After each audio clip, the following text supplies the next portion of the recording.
Retour sur le plateau de Ourou Africa, quittons les joutes politiques sénégalaises pour d'autres strates. On va nous plonger pieds et poings liés dans le vécu d'une diaspora, celle du Cameroun, qui aujourd'hui semble à la croisée des chemins. Revendications, coups de gueule et coups d'éclat meublent le contenu de la vie de ces personnages. On essaiera ensemble, pour les 30 minutes qui nous restent, de revenir justement sur la vie de cette diaspora-là, avec cette interrogation: est-ce véritablement un trésor oublié? Je commence par vous, maître Jean-Guy Zogo. La diaspora camerounaise, lorsque vous l'observez, et je sais que vous êtes attentif à ce qui se passe de ce côté et qu'elle vous suit abondamment, on a pu avoir quelques séquences où justement votre parole porte et compte pour cette diaspora-là. Lorsque vous l'observez, qu'est-ce qui vous vient de façon principale en tête? C'est justement un trésor oublié, ou alors c'est des rebelles, entre guillemets, qui disent ce qu'ils pensent avec beaucoup d'irrévérence? En réalité, là, nous sommes déjà dans la géopolitique.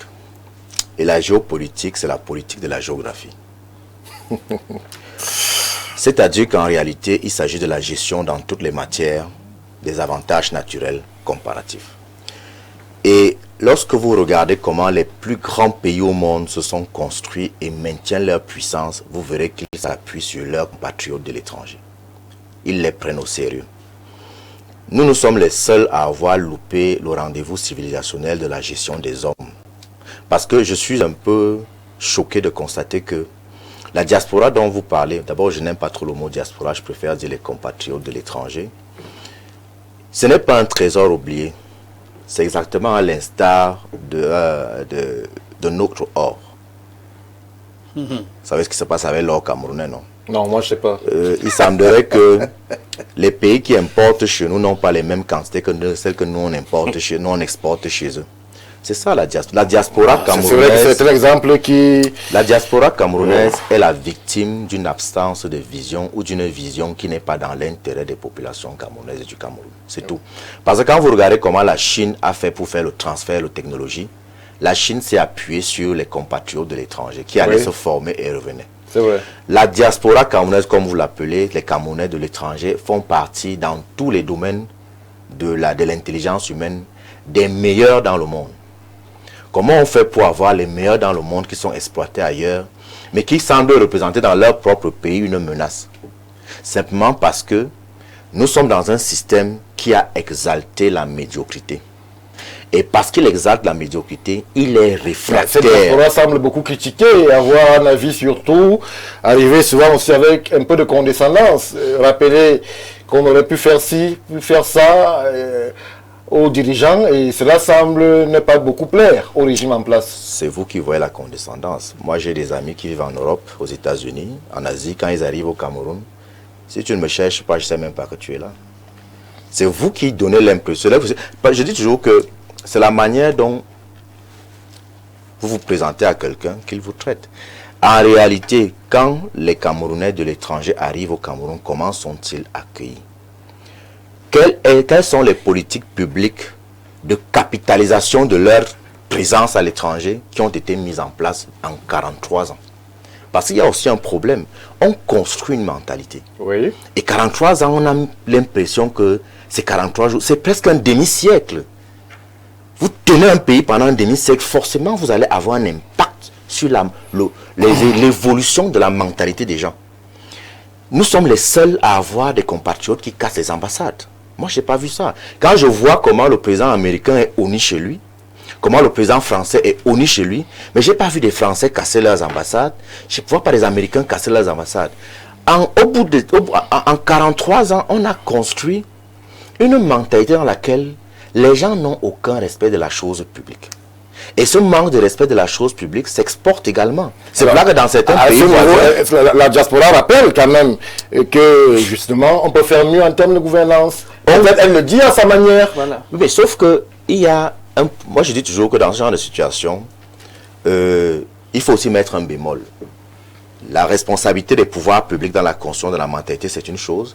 Mais nous sommes nés au Cameroun, on y a grandi, on y a fréquenté. Moi, je ne suis jamais sorti de mon pays. Ça n'a pas fait de moi un voyou. Donc, il ne faut pas toujours tout justifier par le fait que le pouvoir n'a pas fait ceci.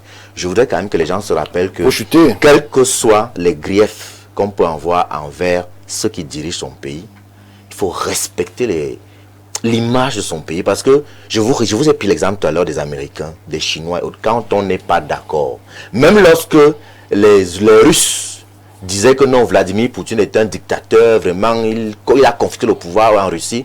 Moi, je n'ai pas entendu que les Russes cassaient les ambassades russes.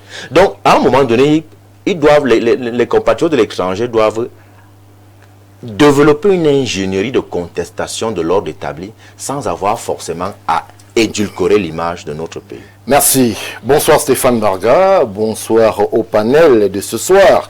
La diaspora camerounaise est un trésor négligé et sous-exploité par le gouvernement pour des raisons politiques. Tous les pays développés ont donné une place importante à leur diaspora. Chez nous, c'est du bon débarras. C'est l'homme politique, justement, Yaya Bello de l'UNDP qui réagit sur ce plateau. Jean de Dieu Evuna, la diaspora parfois très critique vis-à-vis du régime en place, mais aussi on ne peut pas éluder le fait qu'elle participe beaucoup à la régulation des tensions sociales. On a quelquefois eu écho de chiffres en termes de milliards, en termes de contribution à la vie sociale du Cameroun que cette diaspora met à disposition. Est-ce qu'on peut, comme le dit une sagesse de chez nous, détester le vendeur mais aimer ses bijoux? Stéphane Barra, je voudrais me rassurer que vous parlez de la bonne diaspora parce qu'il y a plusieurs diasporas dans un pays. Hein. La diaspora qui est beaucoup plus vulgaire et vulgarisée par ses approches extrémistes et son discours va en guerre, c'est celle qu'on pense qu'elle représente la diaspora. Nous parlons là d'environ 6 millions d'individus. La diaspora camerounaise, selon mes recherches, c'est environ 6 millions à travers le monde. Vous n'allez pas me dire que tous ceux qui font le random, le bruit là, représentent 6 millions de personnes.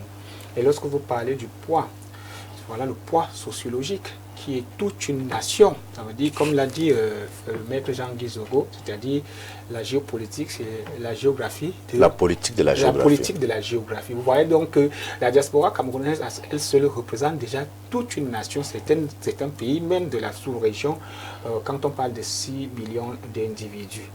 Sur le plan économique, de 2021 à 2025, le flux financier de la diaspora a été de 1600 milliards de francs CFA. Vous voyez que ça fait environ un peu plus de 15 tonnes d'or qui ont disparu. Parce que les 15 tonnes d'or font 1300 milliards. Oui. En 5 ans. Là, il n'y a plus l'exemple de l'or. Je vous dis, je vous voyais. Restons sur le sujet. Je suis sur le sujet. Oui, je préfère qu'on reste sur le sujet. Du Cameroun. Vous voyez donc que la diaspora du Cameroun en 5 ans pèse plus de 15 tonnes d'or. Et lorsque nous regardons, ça fait un poids sur le PIB du Cameroun de 1,7%. Vous comprenez? Le poids financier.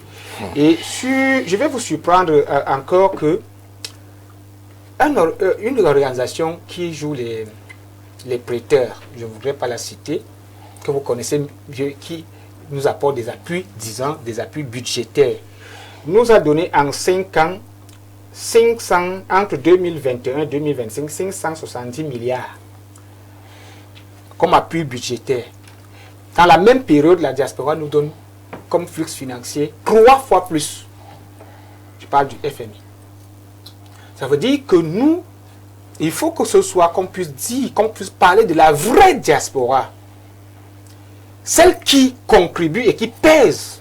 Celle qui est la diaspora intelligente, ou des médecins, des ingénieurs et autres qui font des choses sous silence, qui ne revendiquent pas forcément, qui viennent et construisent. Mais à la seule différence que pourquoi nous ne ressentons pas ça sur le plan budgétaire, parce que c'est un flux financier privé qui n'est pas encadré. Et voilà le problème. S'il était encadré par exemple par un guichet unique où l'argent entre et est orienté dans des circuits qui peuvent permettre à ce que nous puissions ressentir cela, vous verrez donc que le Cameroun ne serait peut-être pas en train de recourir aux emprunts à prêter par hasard comme ça, si déjà notre diaspora en 5 ans peut faire 3 fois plus que le FMI sur les appuis budgétaires. Voilà donc la véritable diaspora qu'on ne vante pas. Voilà la véritable diaspora qu'on n'en parle pas. Voilà la véritable diaspora que nous devons, nous, de la société civile et les hommes politiques sur le plateau, puisque je suis entouré de toi, doivent vanter. Ce n'est pas... Et c'est pour ça que je reproche à la gouvernance actuelle une chose. C'est de ne pas publier, c'est de ne pas vanter, c'est de ne pas en parler de cette diaspora et de laisser libre cours aux charlatans qui prennent le téléphone, se mettent à parler, à revendiquer. Voilà la diaspora qui doit revendiquer. Voilà la diaspora qui est une diaspora constructive. Et c'est pour cela que nous devons, c'est-à-dire le ministère des Relations extérieures, particulièrement le ministère en charge de la diaspora, doit pouvoir capitaliser ce poids, non seulement démographique, sur le plan des ressources humaines, dans la gestion des ressources humaines, comme le disait le maître Jean Guizoro, mais aussi ce poids économique doit être canalisé, doit être pris en compte, non seulement pour les populations, mais aussi sur le plan des investissements, par exemple dans des projets structurants. Parce que à cette allure, 1600 milliards, ça veut dire que notre diaspora peut nous faire des barrages, notre diaspora peut construire des autoroutes, comme Yaoundé-Douala qui, depuis 10 ans, on ne sait pas trop, on va toujours emprunter. Pourquoi aller emprunter alors qu'on a cette niche, ce trésor oublié, qui est là et qui n'est pas encadré? Merci. Il est de bon ton qu'aujourd'hui, nous sommes à une année électorale, que des mesures, on parle de réformes structurelles, que des mesures soient prises dans le sens de dynamiser, d'encadrer cette diaspora pour que, pourquoi pas, le double de ce que nous avons comme chiffre et que le pays, le Cameroun, connaisse mieux que ce que nous vivons aujourd'hui. Merci Jean de Dieu Vouna, Jean-Moïse Mbok. Alors, l'histoire du Cameroun avec sa diaspora semble contrastée. L'exemple pris tout à l'heure pouvait être indicatif. Cette diaspora-là, à qui on pense lorsque le pays va mal en termes de soutien, lorsque c'est la rentrée scolaire, nous tous sommes dans la petite histoire d'une tante en Suisse, en France, qui accompagne, il faut le dire comme ça, justement, le tissu familial. Mais lorsque les élections arrivent, on ne veut pas trop cette diaspora funeuse-là qui estime que en démocratie, il y a un nombre d'années qu'il faut respecter. En termes de gouvernance, il y a justement des décisions à prendre. Comment est-ce qu'on fait pour trouver le juste milieu d'une diaspora qui participe financièrement dans le soutien social, dans le tissu social, et d'une diaspora active lorsque l'on évoque les questions politiques et de gouvernance? Déjà, en saluant ces 6 millions de Camerounais qui sont à l'étranger, j'ai envie de leur dire, comme on dit trivialement au Cameroun, Assia. Assia parce que leur peine pendant la campagne présidentielle, nous en avons parlé abondamment. Il est urgent qu'il y ait des États, mais des États généraux de la gouvernance dans sa globalité et des sectoriels, et en particulier la gestion de la diaspora. Parce que tant qu'on est sur le code raid de la double nationalité, par exemple, qui est un camp qui freine des 4 fers, un autre camp qui estime que c'est la chose à faire, et qu'on ne s'assied pas pour, avec des experts, trouver le juste milieu, on ne s'en sortira pas. Il y a beaucoup d'absences qui sont en fait des préalables pour pouvoir donner la place à cette diaspora. Premièrement, la définir, mais en termes positifs, parce qu'en fait c'est ça.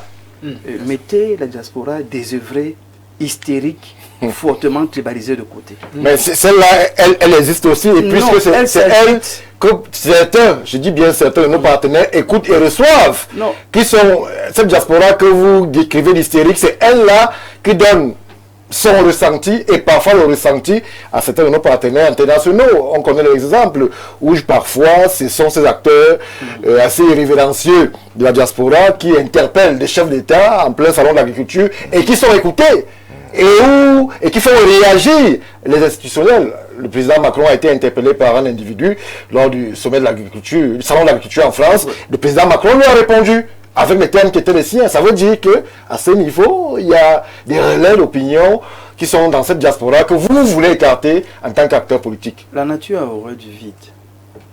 Et c'est simplement l'inaction des personnes positives qui laisse la faille à l'action négative des personnes purement néfastes. Parce que si on veut défendre une cause, la tribalité, on la met de côté. Oui. La région, on la met de côté. Parfois, ils sont clairs dans ce qu'ils disent, la malgouvernance. Parfois, ils sont clairs dans ce qu'ils disent, la durée au pouvoir. Parfois, ils sont clairs dans ce qu'ils disent, ils présentent un ensemble de faits réels, mais dès que ça se tribalise, ça se gâte. Et c'est pour ça que moi, je dis qu'ils sont hystériques, ils sont limités, ils sont fortement tribalisés, on les met de côté. Dans la diaspora, vous avez une diaspora qui est fortement intelligente parce qu'elle est estudiantine. Celle-là devrait en même temps être en rapport avec la société civile locale pour qu'il y ait un dialogue. Le dialogue avec la société civile, c'est le pouls de la nation. Et eux, ils sont dans l'interface pour intervenir afin que les pouvoirs que vous avez cités tout à l'heure puissent appuyer leurs doléances et leurs demandes. Parce qu'il faut rappeler que les pouvoirs publics camerounais ont démontré que c'est eux les patrons. C'est eux les seuls patrons. Et ça marche à leur rythme, comme ils veulent, quand ils veulent, où ils veulent et avec qui ils veulent. Ils l'ont démontré, c'est eux les patrons. Si vous n'usez donc pas de diplomatie, de finesse, de stratégie pour pouvoir défendre vos intérêts à vous, vous tombez dans l'hystérie. Malheureusement, beaucoup sont tombés dans l'hystérie, dans la frustration, dans la colère, dans la nervosité, dans la délation sur les réseaux sociaux parce qu'ils pensent qu'ils n'ont pas d'alternative justifiée. Mais ils pensent qu'ils n'ont pas d'alternative. Pourtant, aujourd'hui, nous devons réfléchir le Cameroun autrement. On sait qui nous avons en face. Parce que nous savons qui nous avons en face, il faut savoir trouver des voies et moyens pour atteindre les résultats que nous souhaitons atteindre. La diaspora, dans sa diversité, doit tout faire déjà pour se compacter dans leurs attentes et leurs désidératas. Elle est trop éparse. Elle est éparse et une fois de plus tribalisée. Parce que vous avez la diaspora Ekan, la diaspora Bassa, la diaspora du Nord, et ainsi de suite. Ce n'est pas ça qui est... Ce n'est pas un problème fondamentalement. Mais il faudrait que ce soit des blocs qui se mettent ensemble, constituent un grand bloc pour pouvoir être des interlocuteurs. Nous avons un ministère des Relations extérieures. Nous avons des représentations diplomatiques. Donc il y a des interfaces, des ambassadeurs avec qui ils peuvent échanger, négocier, trouver des voies et moyens pour s'en sortir. Aujourd'hui, quand on a connaissance de qui dirige le Cameroun avec son équipe et sa chaîne, il y a des sujets qu'on met d'abord de côté. On prend des sujets qui peuvent passer. Docteur, vous n'avez bien fait d'évoquer le volet économique et vous l'avez évoqué aussi. On aime bien la diaspora, mais on ne veut pas son regard critique. C'est pour ça que je dis donc qu'il faut commencer par ce qui marche, ce qui peut arranger tout le monde. Mon argent que j'envoie là, vous empruntez au FMI à un taux.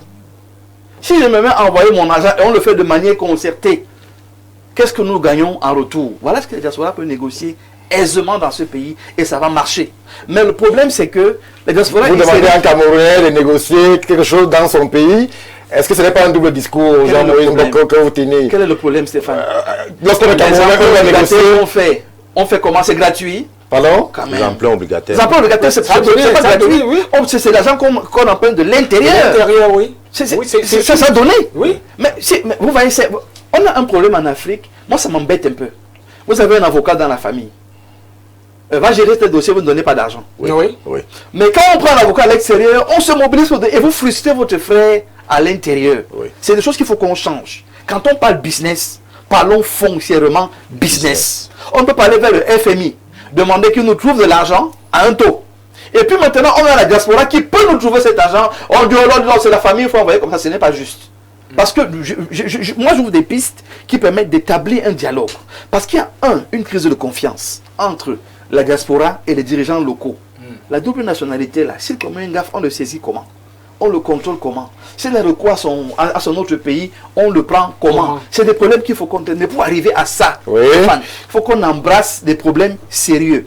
La question économique, la question même des regroupements familiaux, parce que beaucoup de gens souffrent de cela.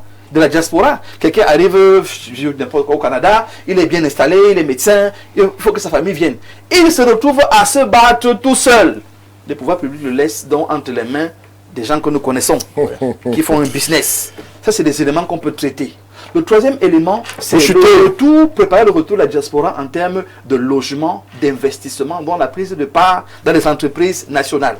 Quand vous montrez aux gens que vous les considérez de manière concrète, de manière réelle, quand vous leur demandez d'attendre pour tel autre sujet, ils ont quand même du recul et se disent, bon, on n'est pas dans un dialogue de sourds.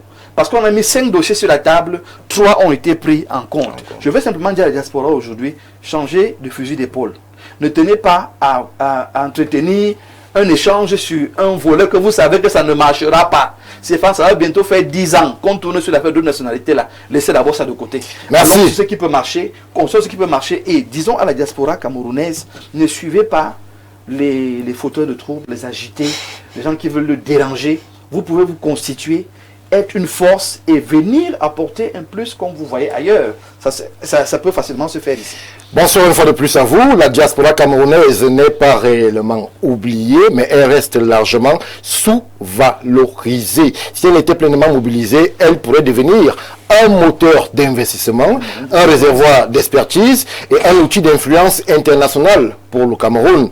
Pour que la diaspora camerounaise devienne donc un véritable trésor, il faut passer d'une logique de diaspora qui envoie de l'argent aux familles à une logique de diaspora partenaire du développement national. Voilà. Autrement dit, la diaspora ne doit plus seulement être une source de transfert financier, mais un acteur stratégique du développement du Cameroun. Merci à vous, Monsieur Assiga, pour la contribution. Bonsoir, vous aimez juste regarder les conséquences, mais jamais les causes. Si la diaspora est tribalisée aujourd'hui, la faute à qui? Pourquoi avant elle n'était pas tribalisée? Bon, je ne sais pas où est-ce que le téléspectateur désire nous amener. Donnez-nous fou. Moi, je pose une question. En termes de considération institutionnelle, nous avons des pays, on ne va pas dire le Mali ou le Sénégal, qui ont positionné le curseur sur un ministère dédié, consacré à la diaspora. Au Cameroun, on murmure une direction ou une sous-direction. Rien qu'à ce niveau, en termes de considération, est-ce qu'on peut penser à ce que le Cameroun peut faire mieux pour ses compatriotes de l'extérieur? Alors, j'espère qu'on veut se dire la vérité sur ce plateau. Voilà. Et c'est l'intention que moi j'ai, que l'on se dise les vérités sur ce plateau. On a parlé de la diaspora camerounaise, mais comme une diaspora éclatée. Mais le fait, c'est que ces jours-ci, ou bien ces dernières années, cette diaspora a fortement influencé le jeu politique au Cameroun. Je dis très fortement, par son positionnement. Influencé négativement ou positivement? Bon, c'est à vous d'en juger. C'est à vous d'en juger. Bon, allez-y, Leonid. Par son positionnement, par son entregent médiatique, et puis fortement les financements qui sont venus de bon, moi je dis une diaspora entre guillemets. Je la mets entre guillemets. Parce que la diaspora camerounaise, il faut encore la sérier, la différencier à certains endroits. Et voilà pourquoi je souhaite qu'on se dise certaines vérités sur ce plateau. Dites-nous votre vérité. Le problème de la diaspora camerounaise part du Cameroun. Ça, il faut se le dire. Et la diaspora la plus démonstrative vient, je veux dire, de quelque part au Cameroun. Et on connaît ces problèmes au Cameroun. On connaît ces problèmes au Cameroun. Bon, schématiquement, hein, je vais les regrouper. Vous avez que le Cameroun, ça c'est une bêtise aussi, hein, la gouvernance peut faire mieux que ça. C'est constitué autour de deux grandes métropoles, Douala et Yaoundé, oui. Ou si vous préférez la région du littoral et du centre, qui sont un véritable attrait pour la plupart des populations du Cameroun. Mais mieux, parce que je passe très rapidement, lorsque dans le centre, hormis bien sûr la zone de la Liquier où vous avez à peu près 130 habitants au kilomètre carré, ailleurs là, vous êtes dans des situations où vous êtes à 7... Alors, vous voulez nous amener où? Parce que là, on vous perd un peu. Oui, mais... On parle de la Liquier, on parle du littoral, bref, vous voulez nous amener où? Vous voulez nous dire quoi concrètement concernant cette diaspora camerounaise? Oui, j'étais en train de faire une démonstration pour vous dire que certaines régions de ce Cameroun-ci sont fortement peuplées. Et de ce point de vue-là, elles ont besoin de reverser ces dividendes démographiques quelque part. Et dans ces régions, on n'a pas vu mieux que la politique pour exprimer ça. Et comme au Cameroun, on n'a pas la latitude de soulever certaines questions, et il faut vous dire que beaucoup vont aussi à l'étranger, à l'extérieur, par frustration. Parce qu'ils n'ont pas pu trouver leur place ici. Ils vont à l'extérieur par frustration, et ils entrent dans la politique avec ces frustrations-là.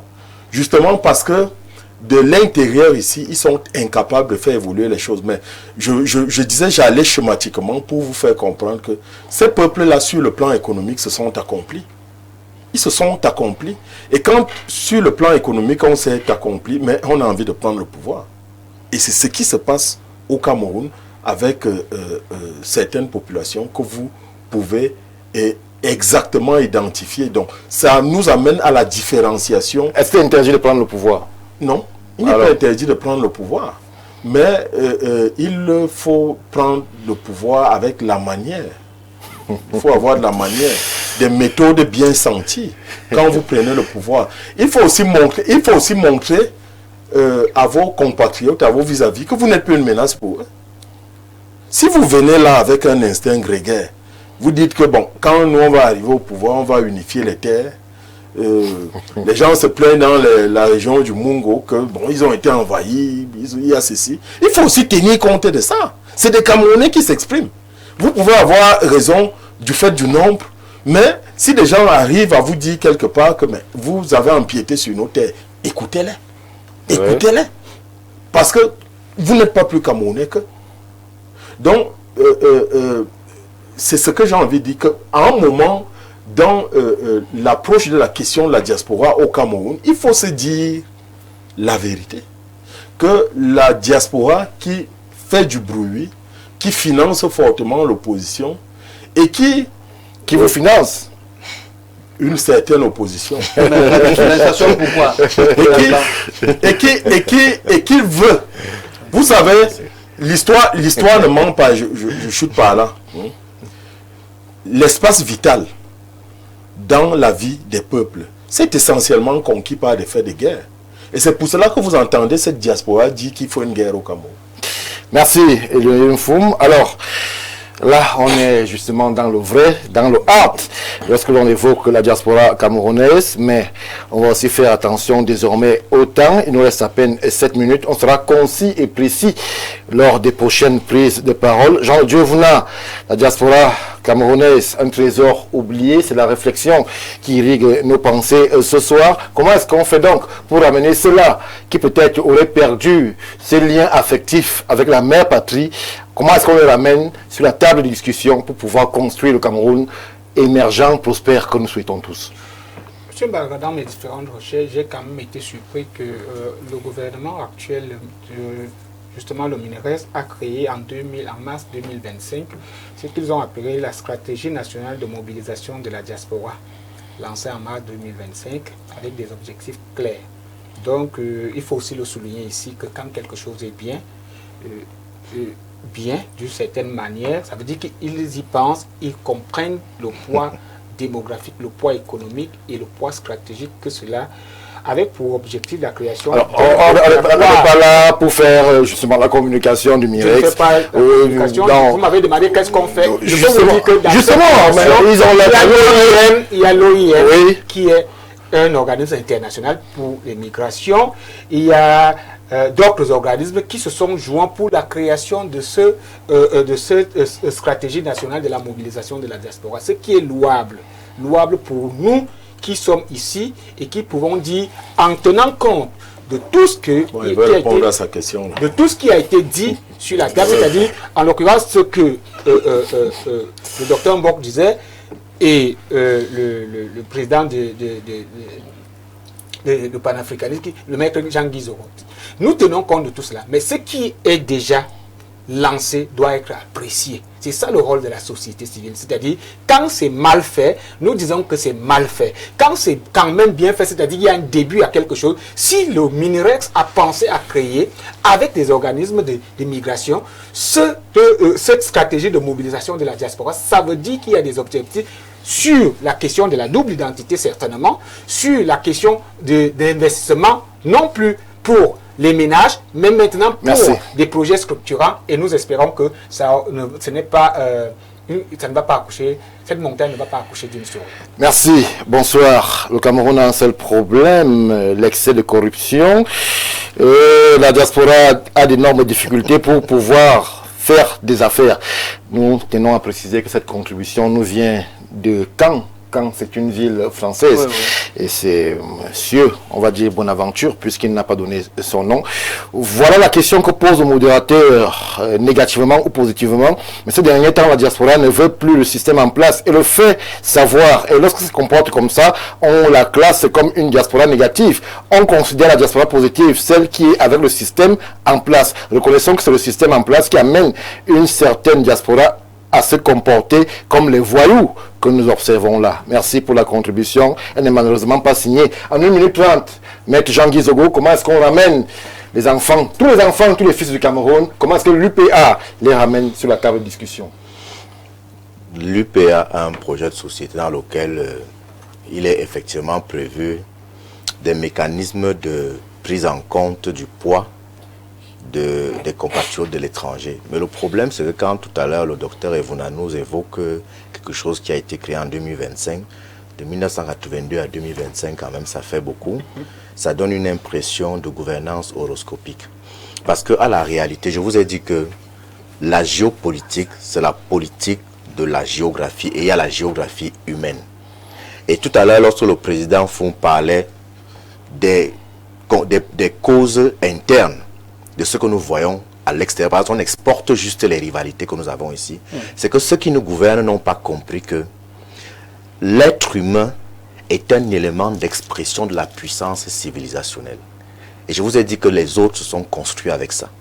Parce que si vous n'arrivez pas à gérer les compatriotes, déjà qu'on prend un exemple simple, au Cameroun, on ne sait pas combien nous sommes. Votre minute 31. Donc c'est pour dire quoi? Moi, ce que je voudrais vous dire, c'est que ce que vous appelez la diaspora, c'est-à-dire les compatriotes de l'étranger, sont partie intégrante de notre pays et vivent simplement à l'extérieur. Il revient au pouvoir en place de mettre effectivement en œuvre des politiques publiques de capitalisation de ce que ces gens peuvent apporter à notre pays, au lieu de toujours les voir comme des menaces, parce qu'ils apportent une autre manière de voir les choses. Merci. Jean-Maurice Mbok, en 1 minute, avant que Denis Foum ne puisse conclure. En 1 minute, s'il vous plaît. Premièrement, il faut une réconciliation nationale. Les Camerounais doivent se réconcilier entre eux.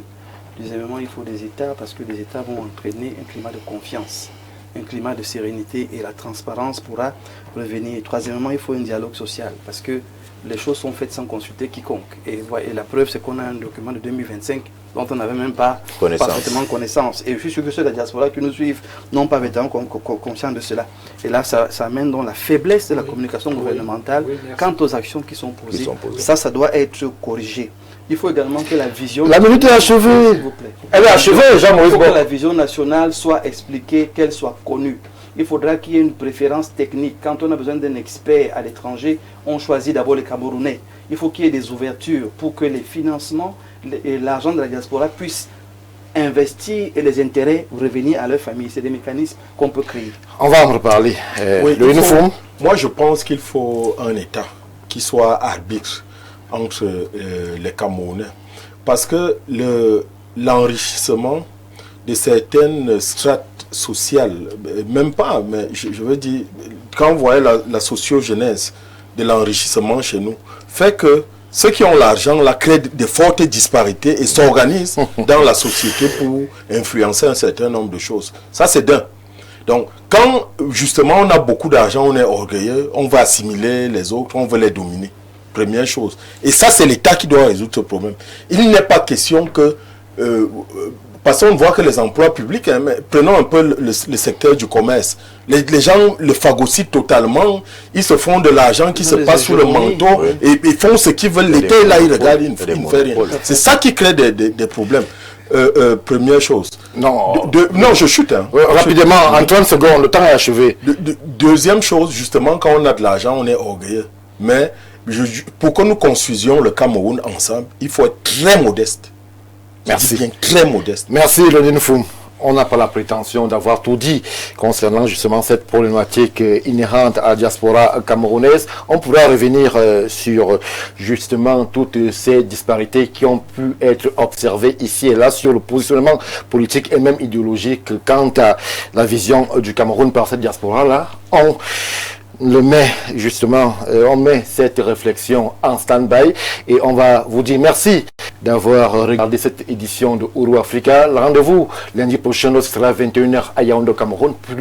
Plus d'édification et de veille de conscience panafricaine. Bien le bonsoir.